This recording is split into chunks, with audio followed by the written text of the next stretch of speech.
Yes, Dinesh, you have completed your aerospace engineering from Punjab Engineering College. Yes, sir. Then why you are making efforts for the CAPF? Sir, since my childhood, since my father is in army, sir, I have a defense background. And based upon my background, the environment which I got from childhood, that has inspired me to join the armed forces. So, sir, consequently, despite I have done the engineering, so I want to make my career option into the armed forces only, sir. Okay. Where is your father these days? In which rank he is serving? Sir, presently, sir, he is Subedar Major and he's presently posted at the Dogra Regimental Center of Faizabad. Okay, fine. So what are the opportunities available to a young man like you in aerospace engineering? Sir, after doing the graduation in aerospace engineering, there are opportunities like you can join the DRDO. For that, you have to apply through the GATE. You can also apply to the ISRO. But for that, we have to give a separate examination in which we have to prepare for the mechanical engineering. Beside that, sir, there are also some private companies which offer the jobs. Recently, there are startups which has started in the aerospace engineering, so they also offer the jobs. The other option is that you can do the MTech, and consequently, that increases your employability if you want to work in the aerospace engineering. The most sought out option, if anyone want to pursue his career in the aerospace, is that, sir, after his graduation, he will apply for the masters, do it from the abroad, and thereafter work in any aerospace company there, sir. Okay, fine. So you are not interested in that field? Sir, I have, sir, some interest, but I would like to do the same work in the armed forces, sir. Okay, supposing you are selected in the BSF or ITBP or for that matter, any of the CAPF, how your knowledge can be translated into action on the ground? Well, sir, the job profile of the in the as an assistant commandant in the paramilitary forces, as a since I am applying for the GD entry, it isn't much technical, but I do have, sir, some interest, though I haven't explored that interest much due to some say reasons. But I can apply my knowledge into the BSF or the IT. For example, I would like to give an example that in the army, sir, there are these specific engineers who there work upon the systems and further modified them. For example, like there was this particular lieutenant colonel from the signals who worked upon this anti-drone system, and he showed his model at the Aero Defense Expo at the Bangalore that happened recently. So in the similar way, sir, if I am into the ITBP, I would similarly like to work upon the projects which I think my aerospace knowledge could help in doing my job better or effectively or in some creative new manner, sir. I would like to explore that option when I am into the ITBP. Okay, fine. Himachal Pradesh government, that is a Congress government which has come to power, has approved old pension system. Yes, sir. And the Maharashtra, 19 lakh persons, that is central state government employees, are on strike. They are also demanding old pension system. It is being introduced in Punjab and already introduced in Rajasthan and Chhattisgarh. So Yes, sir. what do you think, that we should go for the old pension system or not? If not, why? Sir, I believe that if we compare the old pension scheme or the if we compare the new pension scheme and the old pension scheme, the new pension scheme is relatively better. Well, sir, I think there are two different aspects. Well, first we have to look. It is just similar to like that Agniveer scheme. That what is good for the nation in the long run, and second, what is good for the people in the short term. So if we look at the new pension scheme, sir, it is good for the nation in the long run, since it does not put the much no since it does not put the much expense on the government could utilize the money, save the money, and put it in the better capitals, which gives a much better return to all of the people. Like the expenditure which we are doing on the salaries, pensions. So it is a developmental expenditure. Since it has happened once, it has happened. So if we compare, sir, relatively, I think the NPS is way better. But the people, what I think that the people are not able to see that how it will affect the nation in the long run. Already, if we see the old pension scheme, the government employees when they retire, sir, they already come into the top 5% of the personals who have the highest income. So if we see that much of that income is not required to them. Specifically talking about my state, sir, the 70% of the revenue of this will from the tax which we collect will go to the old pension scheme. So if I compare with the whole Himachal, this 5% of the net, sir, the around 70% expenditure will go to only the 5% of the population who makes the government employee of the Himachal, and it isn't any productive that expenditure that has happened. What about the rest? Has we invested in the education or say healthcare, which will mutually benefit all? So if we look it from that perspective, relatively, sir, the NPS is better, though it has some say shortcomings that the financial knowledge of the people is not so good. But sir, these things can be worked upon, and we can make NPS more attractive than the OPS. And if you look for the nation, which we all must, in the long term, the NPS is way better than the sir OPS. Okay, Maharashtra government also came under pressure. So what kind of solution they have thought for this protest so far?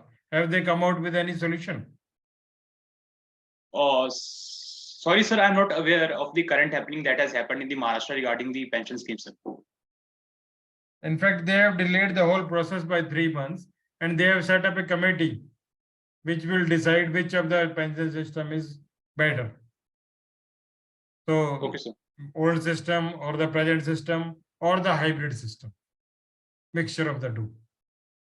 Kindly go through this article specifically as your state has implemented. So your answer should be Yes, sir. specific. Okay, sir.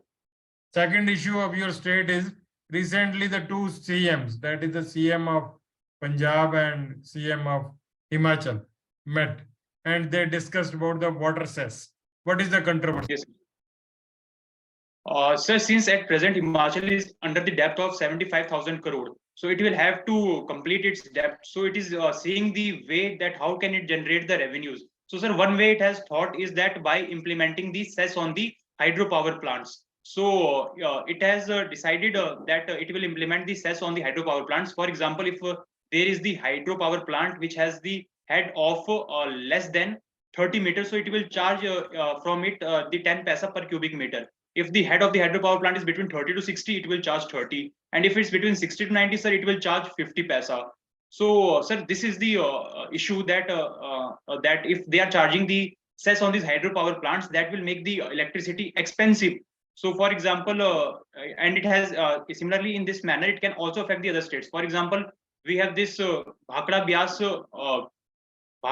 Bias Management Board, sir, which caters to the electricity through the Satluj for Himachal, Punjab, Haryana, Chandigarh, as well as Rajasthan.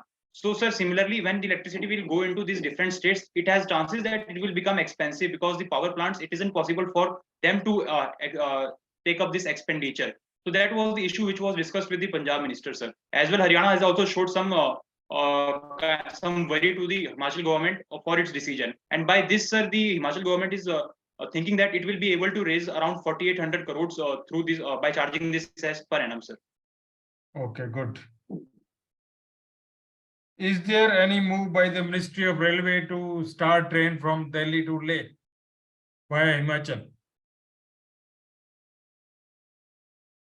Sir, I'm not exactly sure, but I think, sir, if my memory serves me right, I have heard something like this to develop our strategic infrastructure along the borders to improve the troop connectivity. Might be, sir, this kind of proposal might have come, sir. I have read something of this, but I'm not exactly confident about that. Basically, they will be starting train and Vande Bharat will be there, which will start from Delhi, go via Manali and reach Leh within 20 hours. Okay, sir. In next 2-3 years. It is likely possible by 25.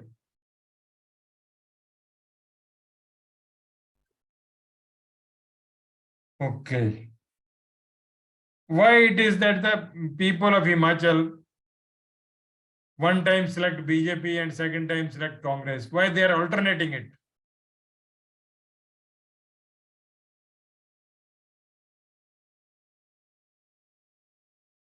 Sir,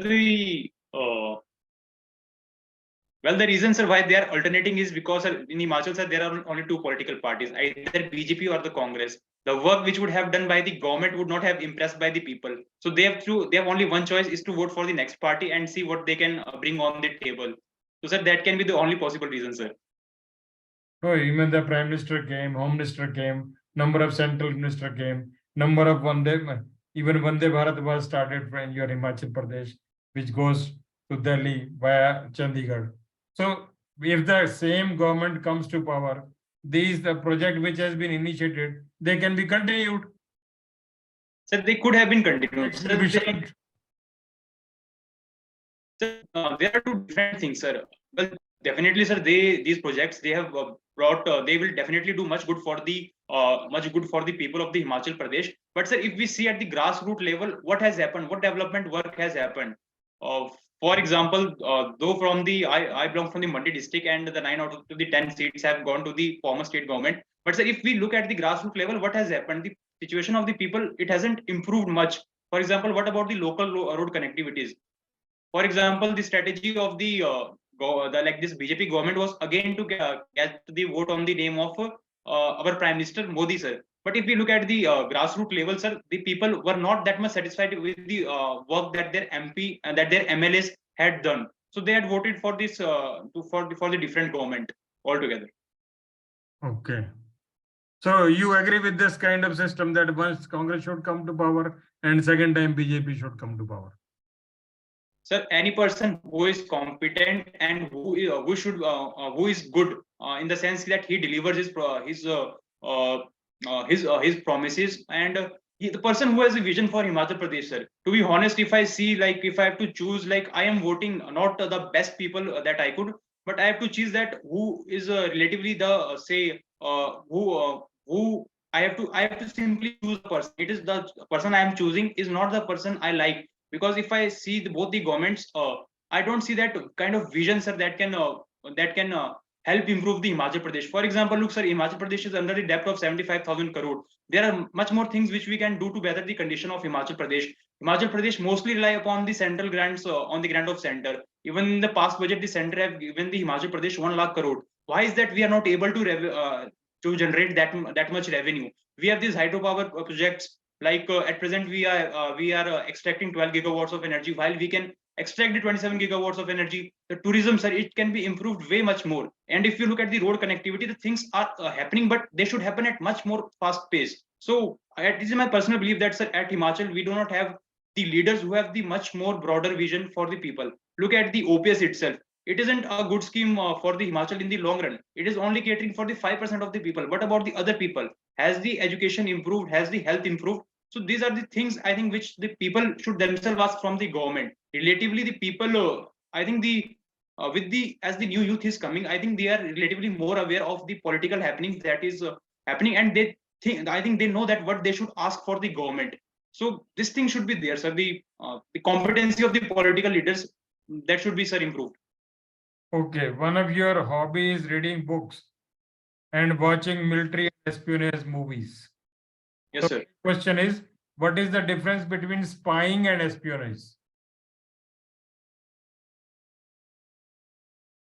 Spying and espionage.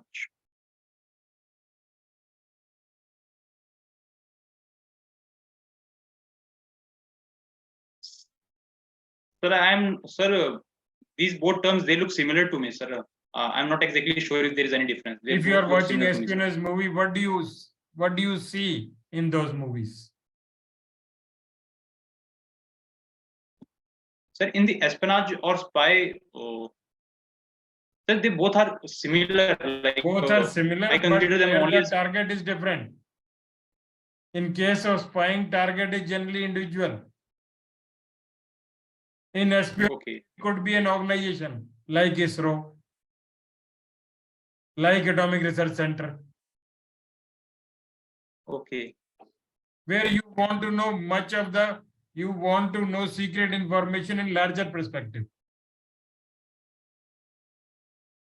Okay, sir. Like, it can be also done upon the country then. Yeah. Espionage. You must be knowing the clash between China and Japan is because China has arrested almost 15 to 20% Japanese who were active on espionage in their country.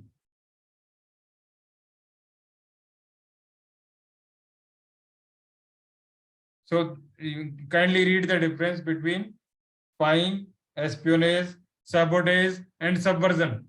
What is the difference between sabotage and subversion?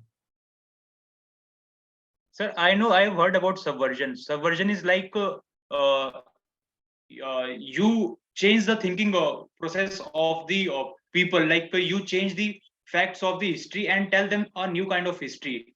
For example, it is said that after the independence, like our education curriculum, it was made like more pro Britain. They had, though there would have been some kind of good things that they might have done, but also they were being portrayed as a good, it was a work which has happened in this, because even after the post independence in the IB, sir, there was a division of the MI6 which used to look into the matter which is what is happening into the country. Though the Britishers had left, still the people of the India, they do not have much bad will against the Britishers. So some kind of subversion was also done by them.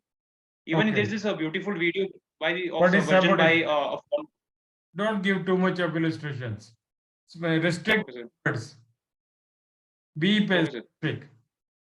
Subversion is basically changing the thought process of an individual. Okay, sir. Methods may be different.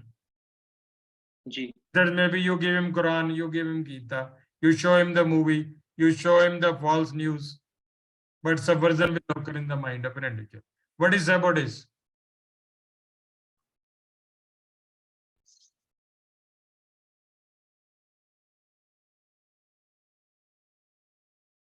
So I'm not exactly sure, sir, about It is sabotage. basically causing damage to the institution or a particular set of an institution. Say in your university, there are two generators which are capable of generating electricity during crisis. We explode both the generators. All the university students will be in crisis because once the light will go, they won't be able to read. This is sabotage. Okay, sir. Okay, sir. Say we have got a very powerful station which supplies electric line, which supplies electricity to the city. We blew it off. So it is sabotage. So, sir, in sabotage, it can be either physical damage can be done, or an It is institution physical can be. damage.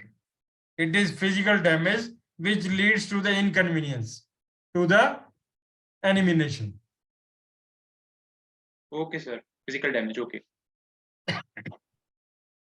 Okay. One of your interest is bird feeding. So what kind of solace you get out of bird feeding? So what kind? Pardon, sir. What kind of Solace means how are you satisfied after feeding the birds? Sir, it gives you a good feeling that you have helped some other being that you could have, and that is like helping others. It in itself a great feeling, sir. Okay. But on the other hand, you are changing the theory of survival. According to Charles Darwin, only fittest will survive on the earth. So are you not going against this theory? Sir, fittest will survive. So that can also be think, but this is it can also be thought like we should if we help the society, if the society persons help each other, so by that way they all can survive, sir. We all are surviving. They are helping me. I am helping them. What is the basic? What is the diet of the birds, and what you are feeding to them? Sir, the birds, anything that the birds can get in the jungle, like mostly they look for the they look for the some small seeds kind of food, sir. So you can either feed the bajra or some feed them rice only. Most of the bird are, you can say, carnivorous in nature. They feed on insects. From where will you bring the insects? Sir, Sir, for the insects or like for that, if they're carnivorous, sir, like I can get some small, I can cut some small pieces of meat for them. But sir, the birds can be vegetarian also. Like they can also survive on the seeds. So they are doing well, sir. Okay. Who is the man in India who is famous for bird watching? And he has written a book on that. Sir, I am not aware of that. Simply, I saw some birds here and there. So simply, I decided that. Well, earlier, when wherever I used to live, sir, beside me there was a window, and there used to be these pigeons that used to live there. So I thought When, that simply let's just when we used to see. study for our examination, then we used to read the name of Salim Ali. Salim Ali has written the books on the birds. He is the greatest bird watcher of the country. Okay, sir. Okay. Which game? I don't have that much interest. I don't have Which that much game? interest in the. Okay. Which game did you play during school or college? Sir, mostly yes, sir. I played volleyball at time. Once I have also got to an opportunity to play a cricket match, one match only. Beside, Okay. sir, I have also participated in the mini marathon in the first year of the NCC. I obtained the 62nd position out of the 550 plus. Besides, sir, I have Okay. also participated in the swimming competition, high jump, the kabaddi competition also, sir. Okay, good.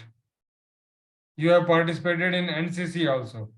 How NCC is contributing for the growth of the country?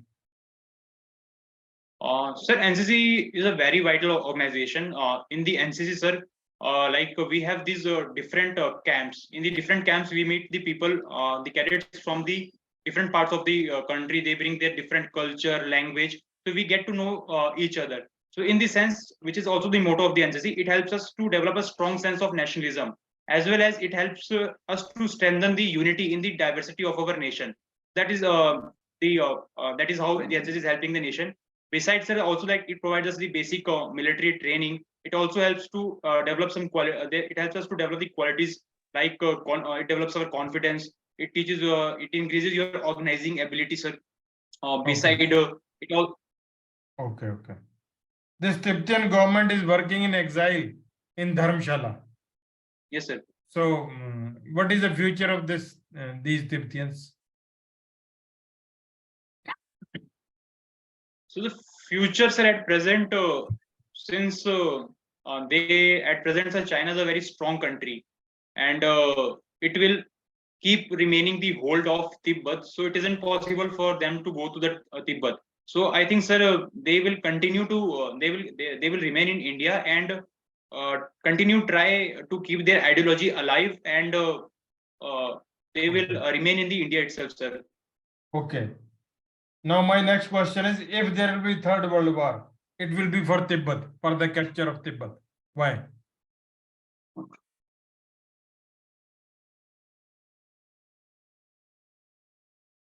The third World War for the capture of Tibet, sir.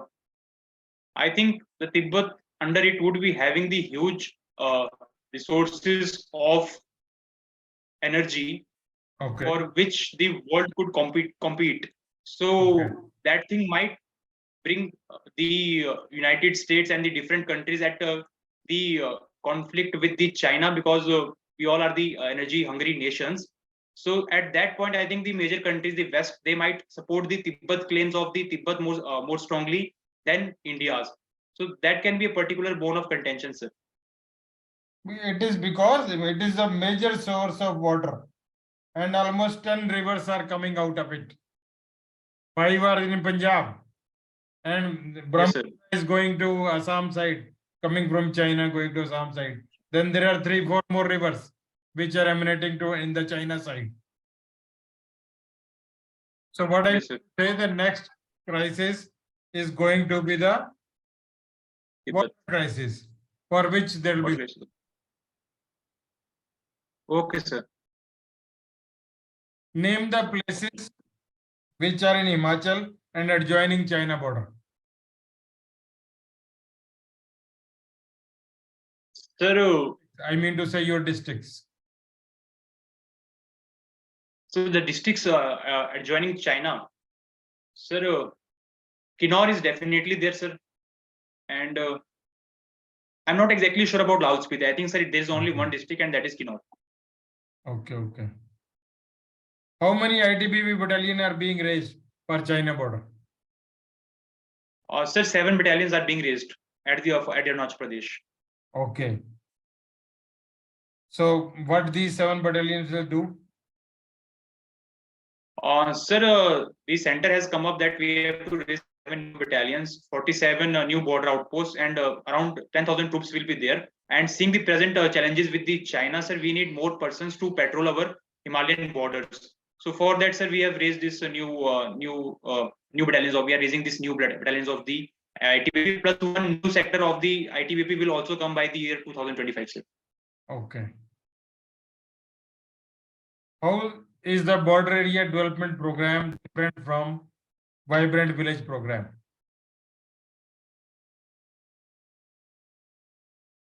Sir, the border area development program, it is concerned with the whole India, pan India. Like it caters for the all the land boundary that we have, as well as with the maritime boundary. And sir, the village vibrant program, I'm not exactly, sir, sure that how they are different, but what I think is that village vibrant program, though it includes all the border states which are already included in the border area development program, but sir, we are specifically targeting the China, seeing the present situation. So I think, sir, vibrant village program is specifically for those states or the UTs which borders China. Okay, thank you. Kindly read this. I've shared an article by Drishti IS in Telegram channel as well as in WhatsApp group. Read it. Okay. Okay.